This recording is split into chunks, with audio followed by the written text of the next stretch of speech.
आता खासगी वाहनांवर पोलीस असं लिहिणं किंवा लाल रंगाची पोलीस पाटी लावणं महागात पडू शकतं. वाहतूक विभागाच्या अप्पर पोलीस महासंचालक कार्यालयानं राज्यातील सर्व पोलीस आयुक्त आणि पोलीस अधीक्षकांना याबाबत कारवाईचे निर्देश दिलेत. माहितीनुसार अनेक खासगी गाड्यांवर पोलीस लिहिल्यामुळे तपासणी टाळली जाते आणि काही ठिकाणी अशा वाहनांचा अवैध वस्तूंच्या वाहतुकीसाठी वापर होत असल्याची बाब समोर आली आहे. या प्रकरणी मुंबई उच्च न्यायालयानेही नाराजी व्यक्त करत अशा वाहनांवर कारवाई करण्याचे निर्देश दिले.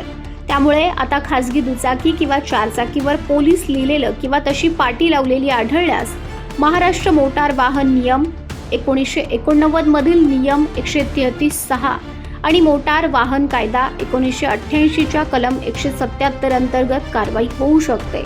वाहतूक विभागाचं पत्र आता राज्यभरातील सर्व पोलीस यंत्रणांकडे पाठवण्यात आलं असून लवकरच विशेष तपासणी मोहीमही सुरू होण्याची शक्यता आहे.